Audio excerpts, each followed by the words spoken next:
Good evening. Assalamu alaikum. Shalom.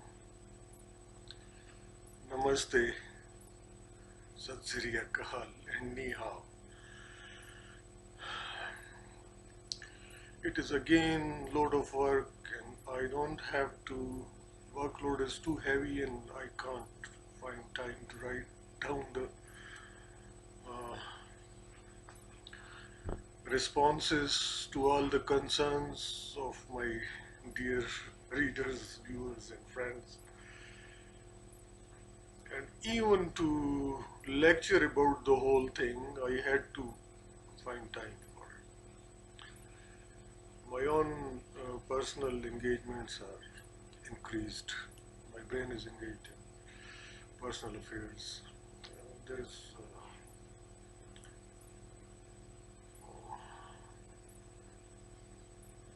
also uh, quite a load on my brain because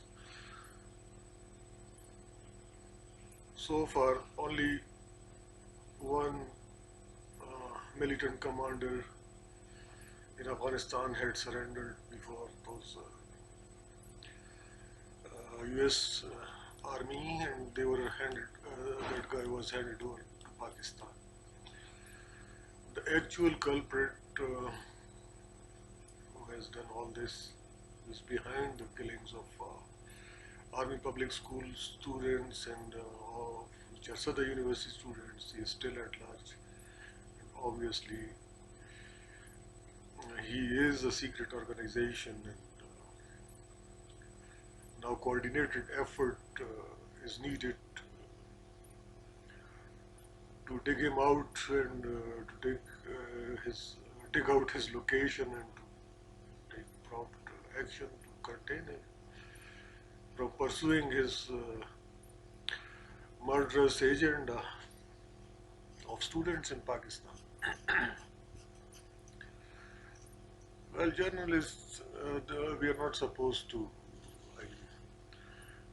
When there are prompt responses, then we do not intervene normally. But then, being a part of a state organization and having a contract with it with explicit permission to be in politics, along with this job too, my both contracts are of a temporary nature, and I am allowed to be a part of political process.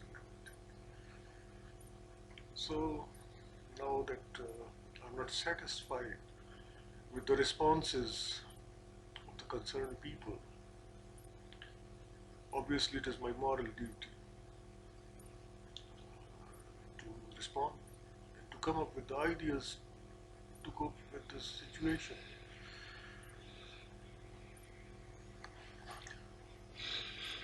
Well, it is so that such situations cannot be witnessed in Great Britain or in United States of America, because their system is so transparent, because democracy is well established there, and where their true democracy is, transparency is there. Why we are lagging behind? Because our guys, they're unable to understand that there must be a democracy within their own political parties. Well, it's not really so difficult. I mean, in case of PPP, they have a lot of registered voters, and I don't know, there are some other parties who are having some registered voters with them. How they can achieve a perfect and professional leadership for this country as a political party to avoid such situations that the whole load comes on a brain of only one person and everybody is pressing him to come up with something.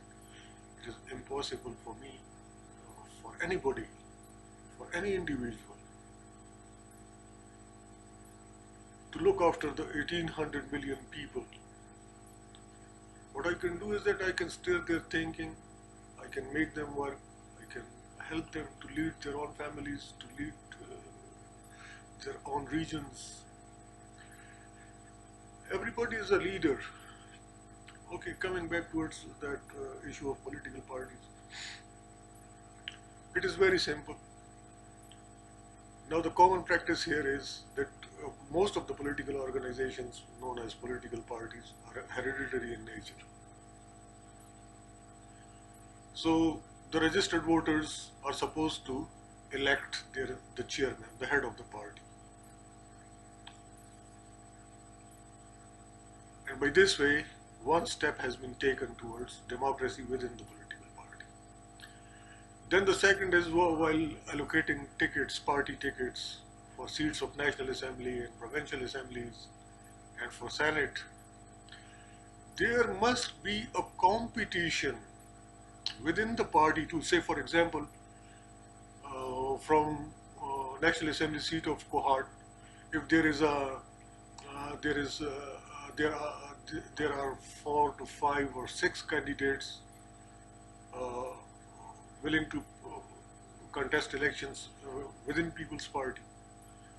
So they shall get the majority vote of the registered voters too first.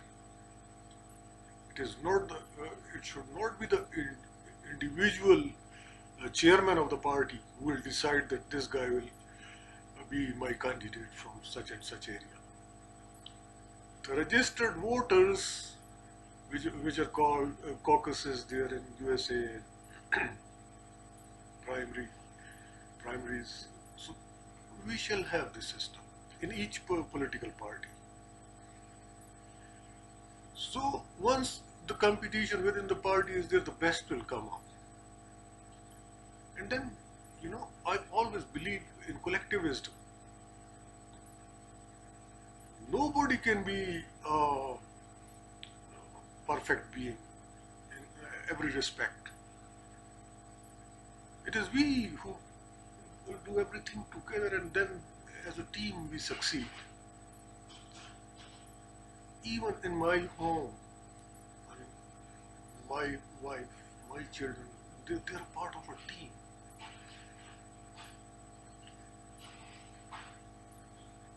And they cooperate with me. And that's why I have succeeded to raise them. All of them are doing well, and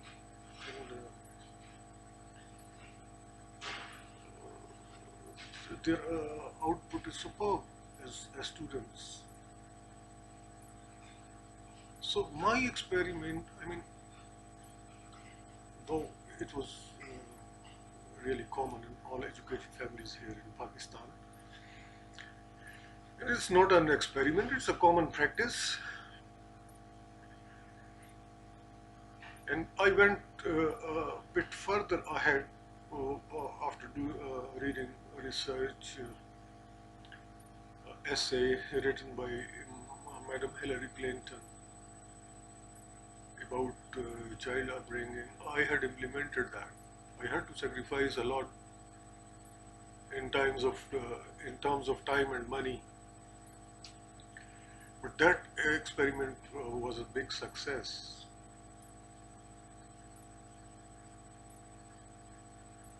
And really, if we adopt a new research and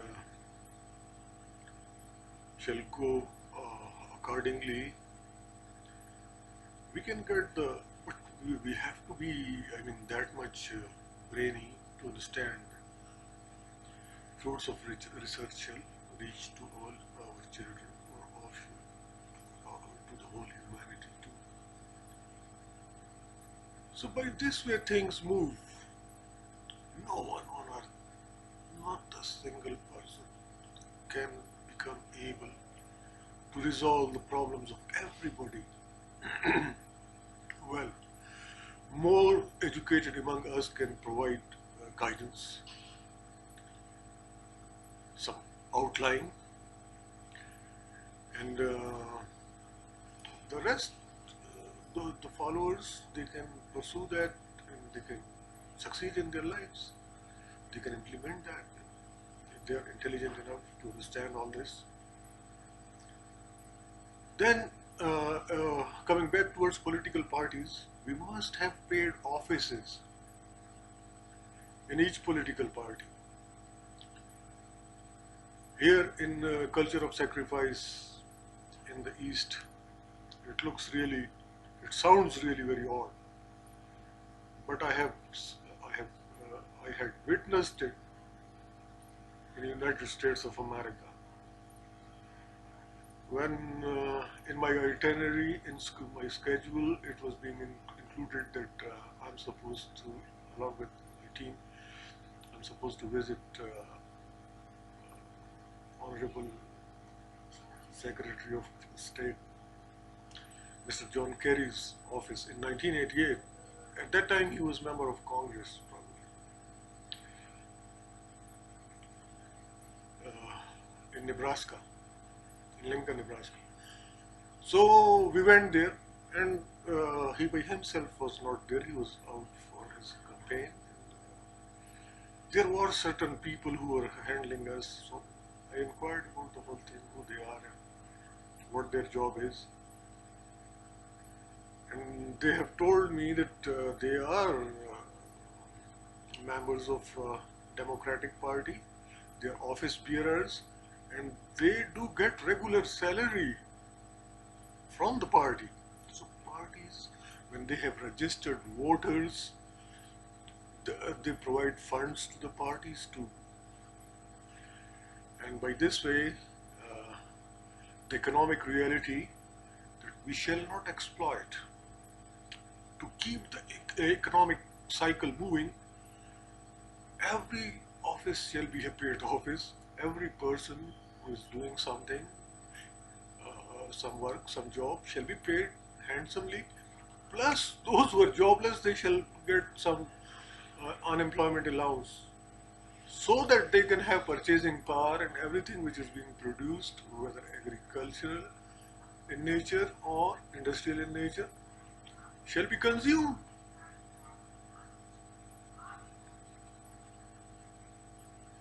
So, to bring out my whole country out of that culture of sacrifice written by, I don't want to offend anybody, okay? The fiction, the poetry, even political writings, which are available, the stuff which are the readable stuff which are here available in Pakistan, that is far away from reality.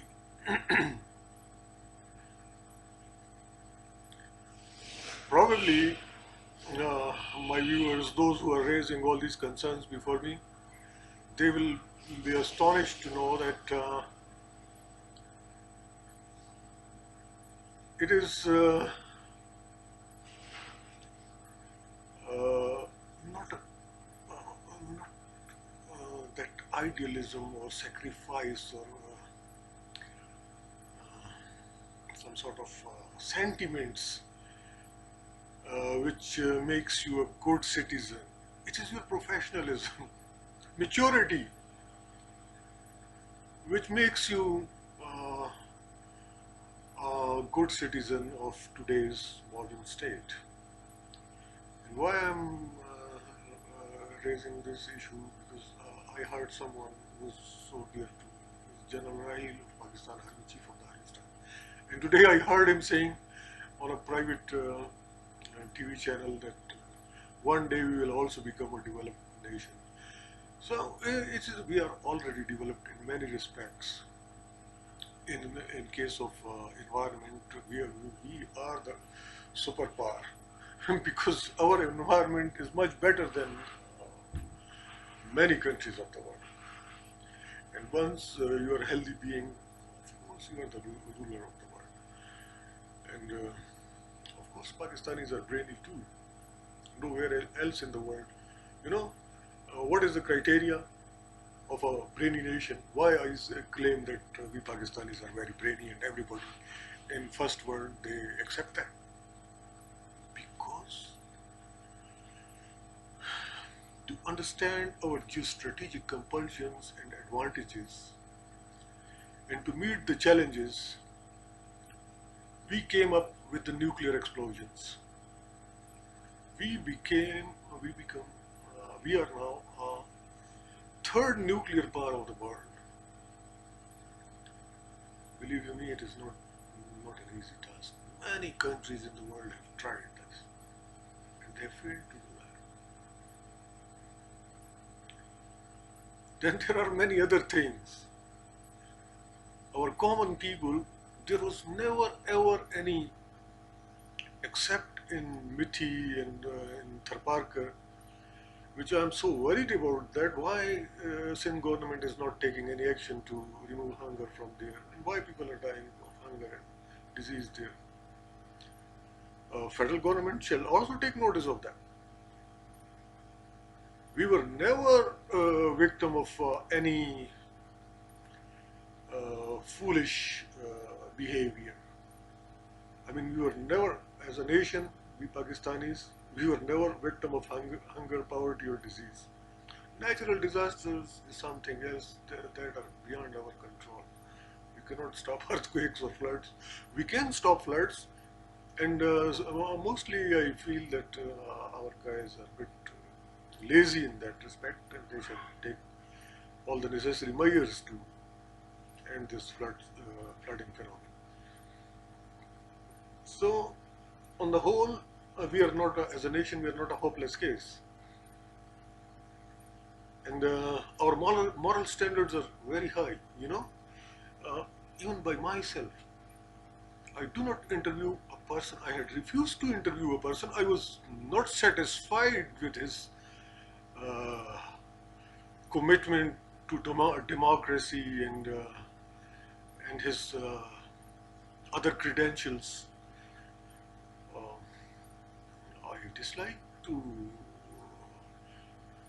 interview demagogues as a journalist. Though I had interviewed poor people of my country, honest, hardworking people. The record is there with the Associated Press of Pakistan. I went after that junior commissioned officers of Pakistan Army who had fought 65 war for it.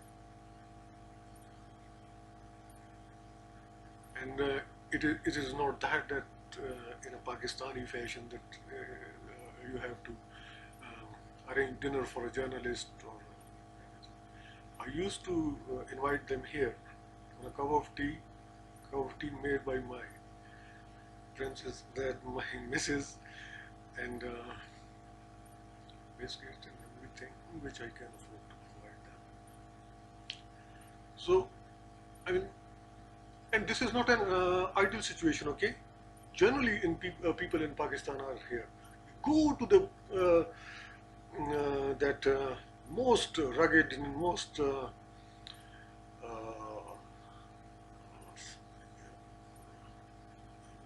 rough area and an area inhabited by most savage tribes of the world. Quorum agency, go there. You will see. As a guest of you will be having a big privilege. And provided that if FC allows you, we Pakistanis, we are having, they disallow foreigners. Those are very sensitive areas. So it is better for foreigners. I have seen one in a very bad shape. During the days of hippie movement, everybody was coming towards Pakistan and towards the tribal areas, which are heaven for hash smokers and for heroin smokers. And all. At that time, heroin was not so common. The hash is there, popularly known as hashish or cannabis. So everybody was rushing towards it. I have seen in a very miserable shape a Westerner. Probably he was journalist. He was really treated very bad. Our FC men, they are also from the same savage tribes. Okay, once they are allergic or once uh, their background is like this, that they had fought many wars against British rulers, whether I agree with them or not, but it's a reality. So, for a white-skinned man of British or American origin, those areas are quite risky. Tribal areas are quite risky. Now that they are under control of Pakistan, I think it's easy, but one must be very careful while dealing with ordinary people. And that hospitality which exists there, nowhere else in the world can be seen. From white honey to anything imaginable, even the fruits and everything, that will be, as a guest, that will be on your breakfast table. They're very loving.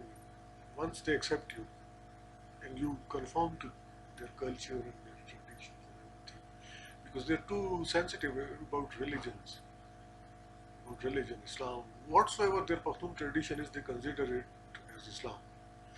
And obviously, everybody knows about Islam. In literate world, in developed world, everybody knows about Islam, but very little is being known about Pashtun tradition prevailing in the tribal areas. So I have mentioned all these things deliberately because I also want to answer another main concern. Why so many officers are being martyred here in Pakistan? Well, that is a short story. You can see, in the United States of America in 1920s, there was a ban on alcohol and gambling.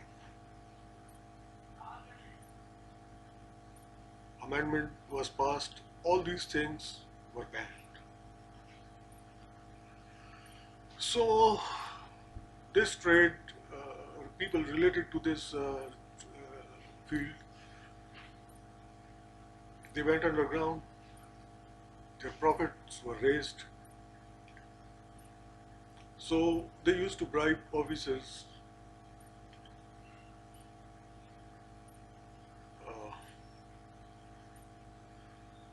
to get a clean chit of health.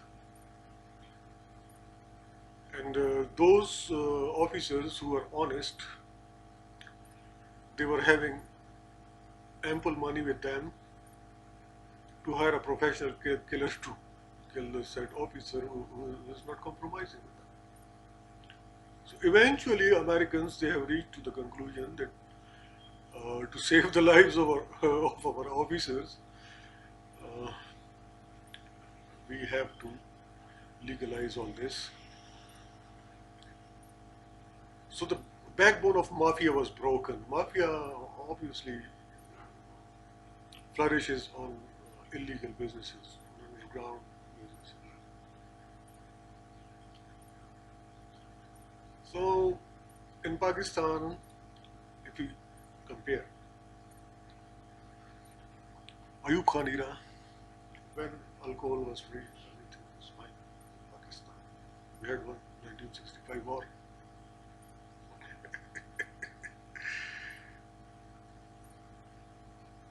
The whole nation was behind Pakistan armed forces. Then you saw, the tragedy with our religious elite is that they don't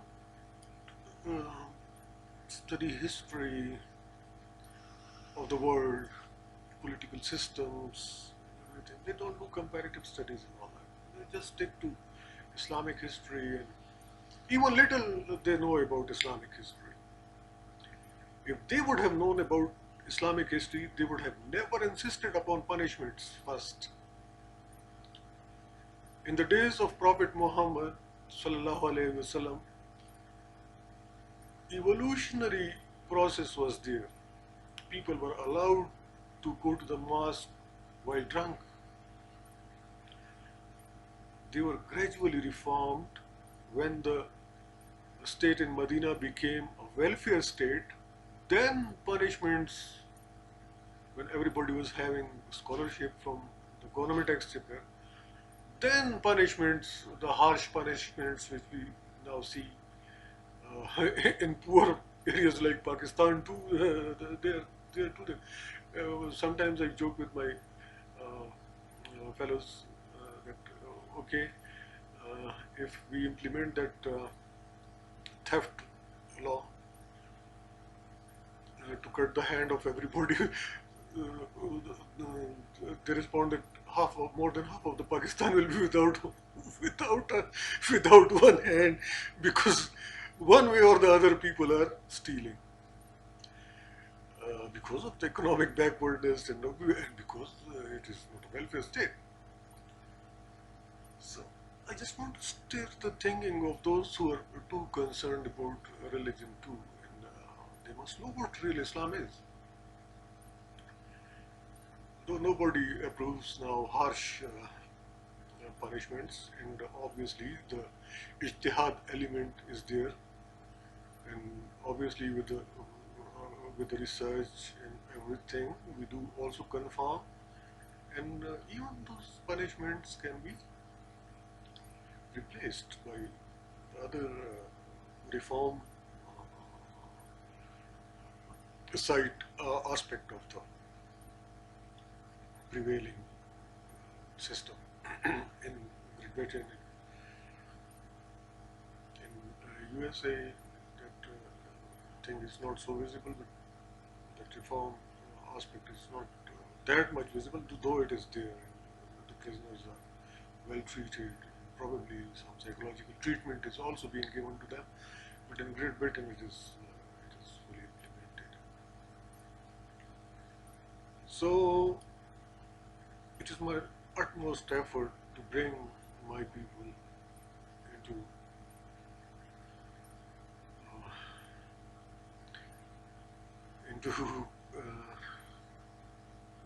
some sort of reawakening of the whole thing, and that is all whatsoever. Why I don't interview them?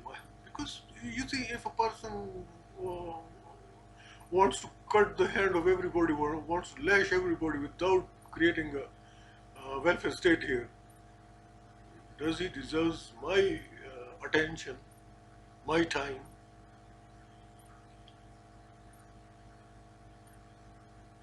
The religion which he is preaching is taking only punishment aspect of the whole thing, and is ignoring the evolution of that and welfare aspect of the whole thing. So that's why they have lost appeal to the people. 0.1%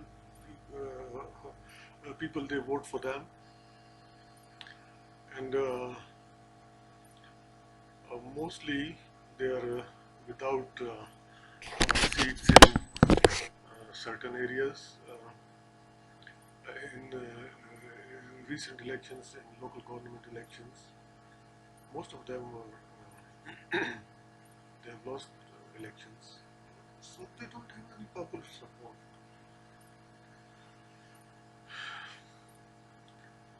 So now it is high time for the parliament to look into all this, because in my family of in-laws, I have lost two uncles.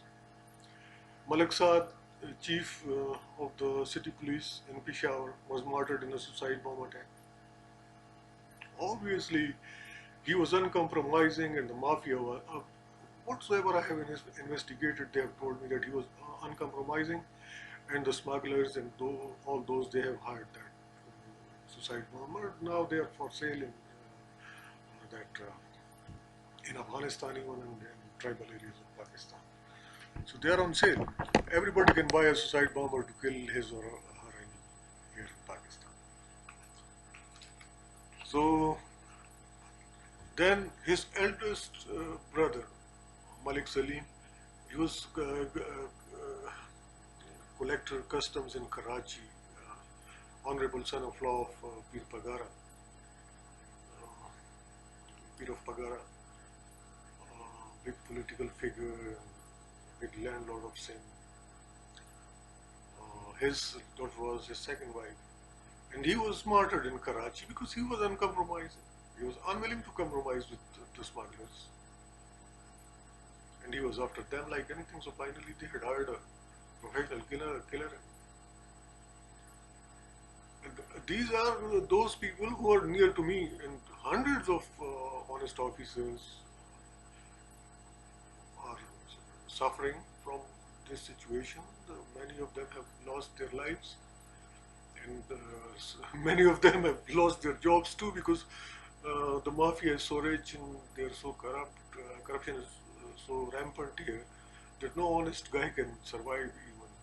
And the lucky ones are those who had lost their jobs but are still alive and can take care of their children at least, or can at least lecture to the nation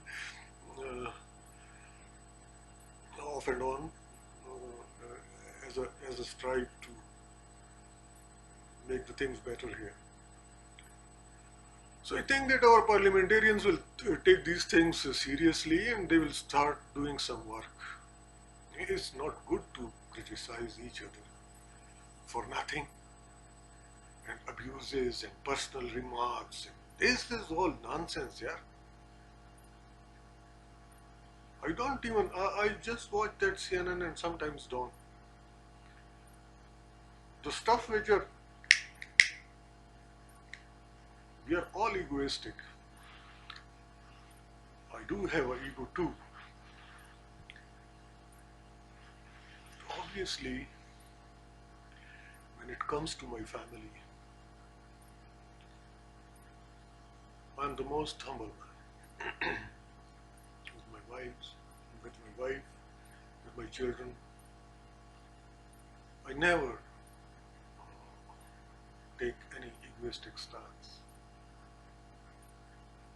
When it comes to my country, when it comes to my people, I had accepted jobs below my standard.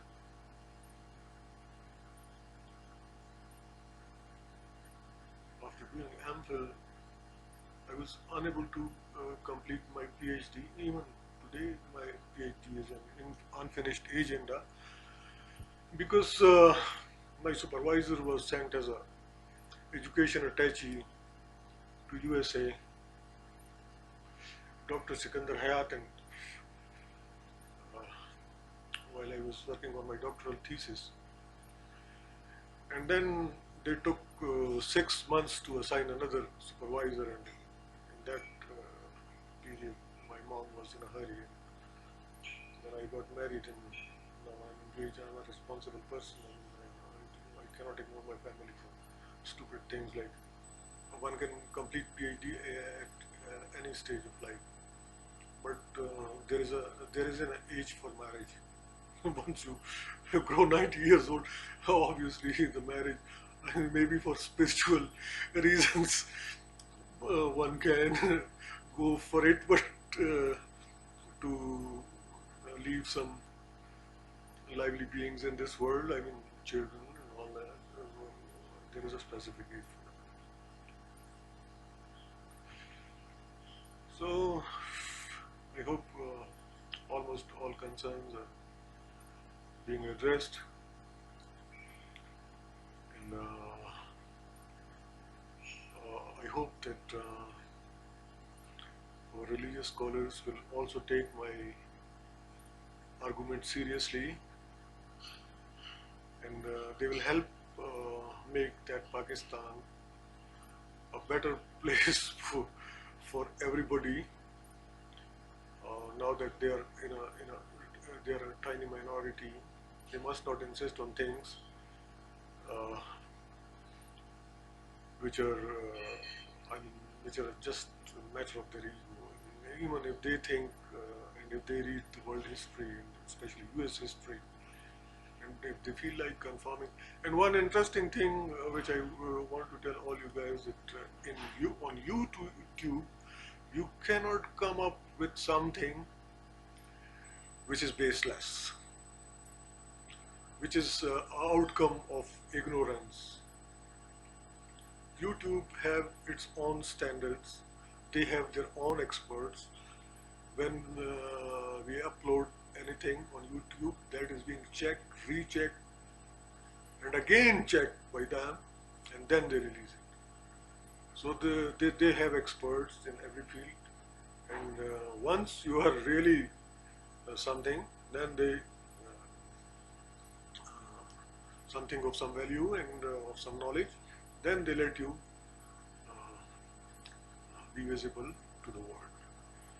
So hope nobody will take it to the heart. As Chief of the Army Staff had said today, we must be a developed nation now. We are already, we are in many respects. And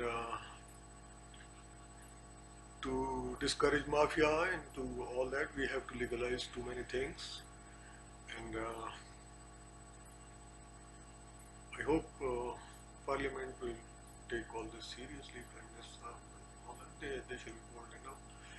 Even our religious leaders are not that much crazy. Some of them which are sitting in high hills, I mean, they're probably they can be controlled too. They're being controlled, definitely. There will be some positive outcome within the next few weeks regarding all this, the terrorism phenomena. Everybody is working hard on it, including myself. So,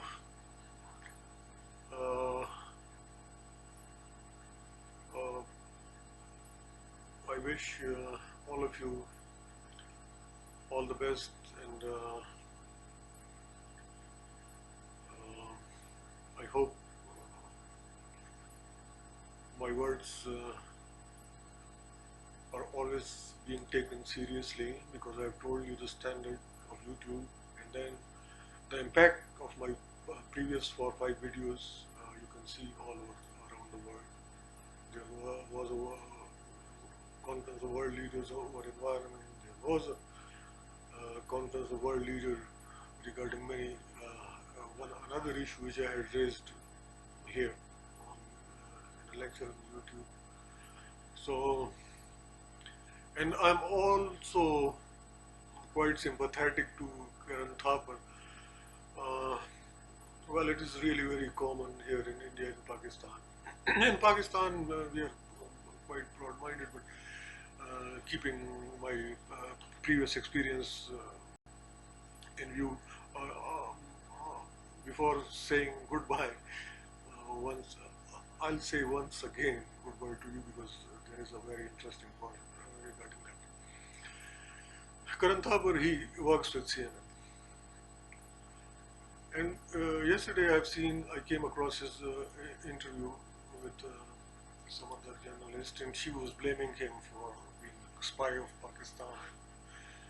Some hands are there to, some handlers are there who are pushing Karan Thapar from Pakistan to follow the Pakistan's agenda. Well, let me tell you one interesting thing, and that is lamenting too. In 1988, at Gaylord's, me and my colleagues in San Francisco, we had met Sunil Dutt uncle. And I never knew, I'm a Hollywood guy, I mean, I like American movies and all that. That female colleague of us, she had screamed, "Oh, hi Sunil," and then obviously my other colleagues have told me that he's Indian hero. So that uncle was elderly. So I shook hand with him, and he was very kind and very polite. He told me that he is from, actually he is from Rawalpindi.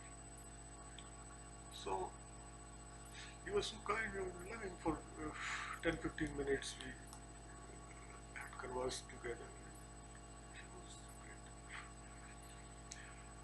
And then suddenly bad things started happening to his son in India. Sanjay Dutt was arrested. Sanjay Dutt was jailed.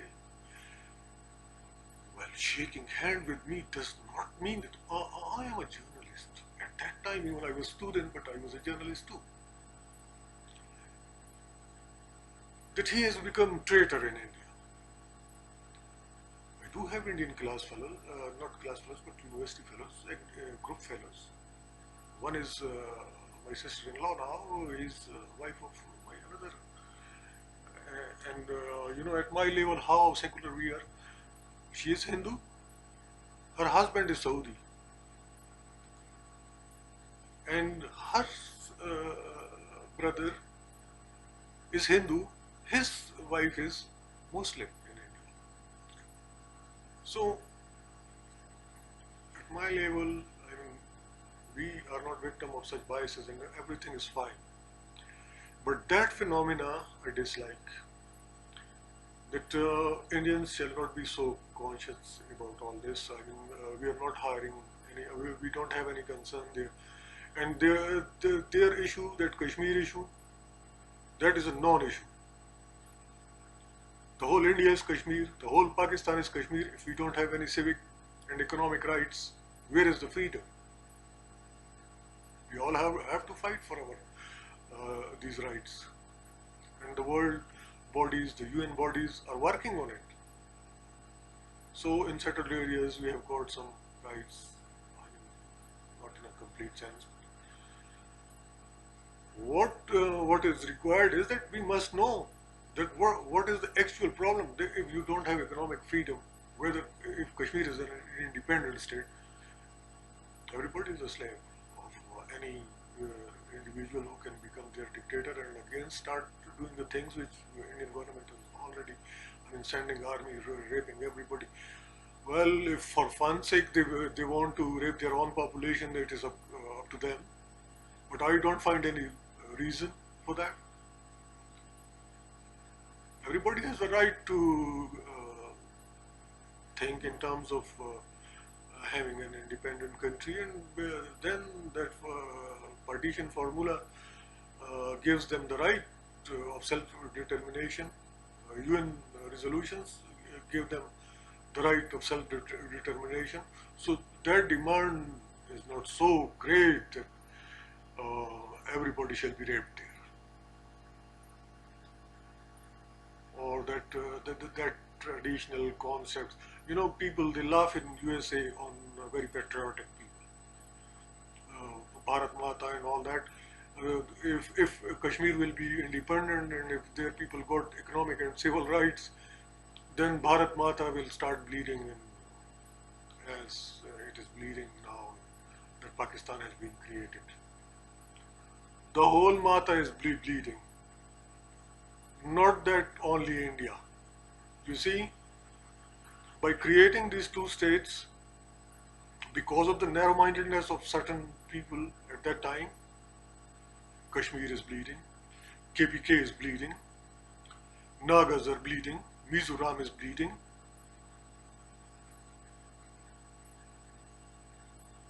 How many would have been killed in cow-related issues within United India? Millions were displaced, hundreds and thousands were raped and killed. Two nations are being created. And afterwards, when I utilize that bloody word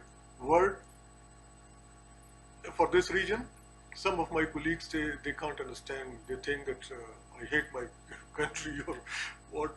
Actually, we are bleeding. From 1947 onwards, the whole region is bleeding. And the problem is, nobody can understand this here. Well, to correct that right, to correct that wrong, sorry, only I'm not sufficient. If Karan Thapar is saying the same thing, if the Deva is saying the same thing, if the Rashmi is saying the same thing, that is because we have got some exposure, some higher education, and we can understand that what is happening to us. Actually, we must our concepts must be clear about freedom. So, viewers, hope I'll see the reaction of this video, and I'll come up on this issue with details if I got some time from my family engagements, because I'm now too concerned about it.